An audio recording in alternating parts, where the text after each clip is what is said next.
Olá, ora viva! Bem-vindos ao nosso primeiro episódio. Que nome damos a isto? Todos vimos recentemente fotografias do Papa Francisco num casaco desportivo e de Donald Trump a ser detido.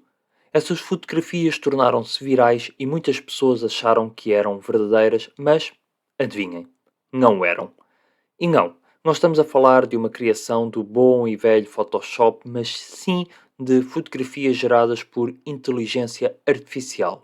Tal uso abusivo pela plataforma que gerava estas imagens levou o CEO da Midjourney a encerrar o serviço gratuito da mesma, passando a cobrar $10 mensais por utilizador. Como é óbvio, este valor não irá parar ninguém que tem convicções políticas ou sede de vingança de utilizar tal ferramenta. E isto não passa de uma jogada de marketing do próprio CEO. Este caso fez aumentar as preocupações dos especialistas sobre o risco do uso desta tecnologia para ampliar a desinformação na internet. Olhando para o caso de Portugal, nós podemos ver bem essa preocupação. Nos últimos meses temos assistido a uma greve dos professores sem precedentes que já levou alguns especialistas a afirmarem que esta nova geração de jovens vai ser a mais mal formada de sempre. Não tenho dados que possam confirmar nem desmentir esses comentários, mas posso garantir que não tenho dúvidas absolutamente nenhumas da má qualidade do ensino em Portugal e da falta que faz uma reforma no mesmo para poder preparar os jovens a serem cidadãos informados e estarem prontos para o mercado de trabalho numa era em que a inteligência artificial já é algo tão banal que não nos apercebemos que ela controla a nossa vida. A inteligência artificial escolhe o trajeto que demora o menor tempo possível a percorrer do ponto A ao ponto B. É a inteligência artificial que faz o preenchimento automático dos dados para o IRS. É a inteligência artificial que nos inscreve automaticamente num curso ou nos inunda de inocentes anúncios relacionados com as nossas últimas pesquisas, anúncios esses que, vamos ser sinceros, todos nós sabemos que são tudo menos inocentes. Tudo depende de uma palavra que se tornou muito famosa devido à pandemia do Covid-19: o algoritmo. Palavra é essa que se traduz numa sequência finita de ações executáveis que visam obter uma solução para um determinado tipo de problema. E essa solução depende dos dados que nós adicionamos a toda esta mecânica. De uma forma simples de explicar, as nossas vidas estão nas mãos dos computadores e como estes decidem classificar-nos consoante os dados que fornecemos. E para piorar a situação, a inteligência artificial não possui nenhuma regulamentação que estabeleça o seu uso de forma organizada e justa. Atualmente apenas existem formas indiretas de regular a inteligência artificial, como é o caso do Regulamento Geral da Proteção de Dados, que obriga as entidades públicas e privadas a um conjunto de regras na recolha, uso e manutenção dos nossos dados pessoais que, por sua vez, pode afetar o resultado do algoritmo. Os riscos do uso da inteligência artificial são enormes e o erro da aplicação dos dados pode levar à discriminação de pessoas, como foi verificado em testes realizados em empresas no âmbito do recrutamento. O objetivo da introdução da inteligência artificial era uma redução das tarefas dos recursos humanos, permitindo os funcionários focarem-se no contacto de candidatos previamente selecionados por inteligência artificial a uma determinada vaga. O problema foi que, na realização do processo, o sistema gerava situações discriminatórias na seleção do candidato devido a um conjunto de características que não deviam ser consideradas para a vaga, como, por exemplo, a idade do candidato, o local de residência, a nacionalidade do candidato, entre outras.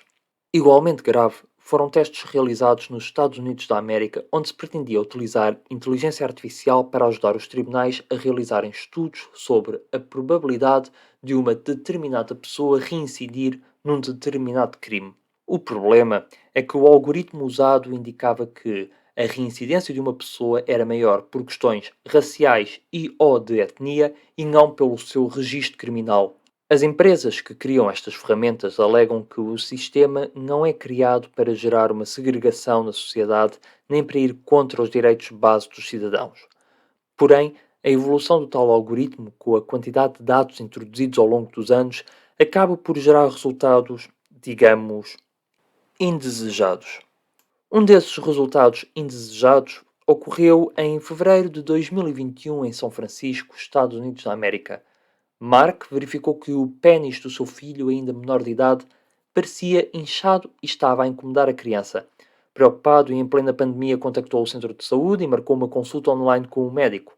Na consulta, O pediatra solicitou fotografias da área em causa que foram prontamente enviadas e, após uma análise da imagem, concluiu que se tratava de uma pequena infecção, prescrevendo os antibióticos necessários para esta situação.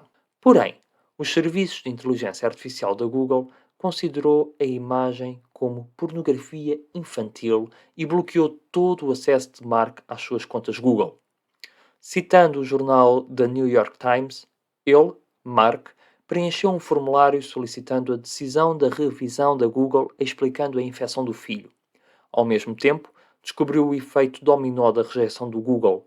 Ele não perdeu apenas o e-mail, informações de contacto de amigos, de ex-colegas de trabalho e documentação dos primeiros anos de vida do seu filho, como também a sua conta Google Fi foi encerrada, o que obrigou-o a obter um novo número de telemóvel numa outra operadora.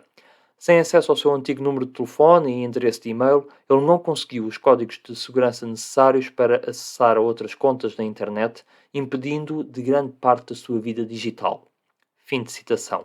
Em dezembro de 2021, 10 meses após o incidente, Mark recebeu um envelope da polícia de São Francisco que o informava que este tinha sido investigado devido a vídeos de exploração infantil. Contactado o inspetor encarregue do caso e explicada toda a situação, o mesmo alibou Mark do crime em causa por não reunir os elementos necessários para ser considerado um crime.